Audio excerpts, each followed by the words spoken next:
Gauri Suryavanshi, S Marathi मध्ये आपलं स्वागत। वळूया आजच्या बातमीकडे।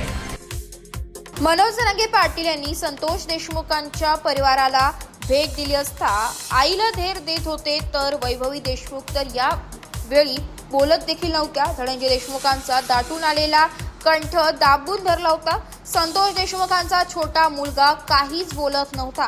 कैलासवासी संतोष देशमुखांच्या घरात काल दुःखाचा महासागर अनुभवायला मिळालाय।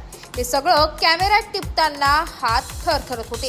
हा क्षण शूट करण्यासाठी मन अजिबात धजावत नव्हतं, पण ते फोटो व्हायरल झाल्यानंतर देशमुख कुटुंबाच्या दुःखाचा अंगडोंब व्यवस्थेच्या छाताडापर्यंत पोहोचवावा ही भावना होती। हे पाहून तरी नराधमांना लवकर फासावर लटकवा आणि आणखी जे या कटात आहे त्यांना आत खेचा। नियती कोणालाही माफ करणार नाही।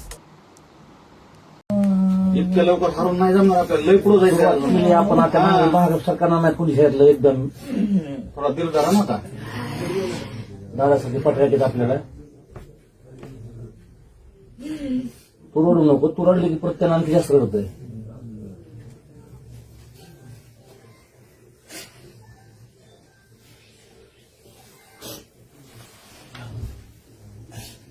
एवढे आजारी असताना ते तुम्हाला भेटा दाराला तिथून आली पहाटे 6 वाजता, आपण झोपेत उठायचे आलो होतो अजून। एवढा मोठा माणूस आपल्या महाग असल्यावर तो म्हणजे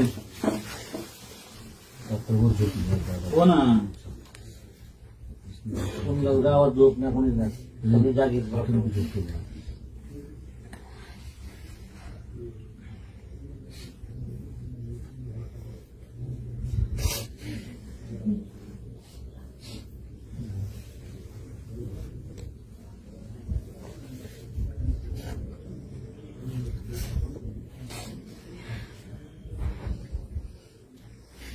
तुम्ही असं रोड नका दोघं जण, त्या पोराकडे बघा ना। तुम्ही दोघं जण जर तसं केल्यावर पोराने कुणाकडे बघायचं मला सांगा बरं। त्या अश्विनताईनं कुणाकडे बघायचे?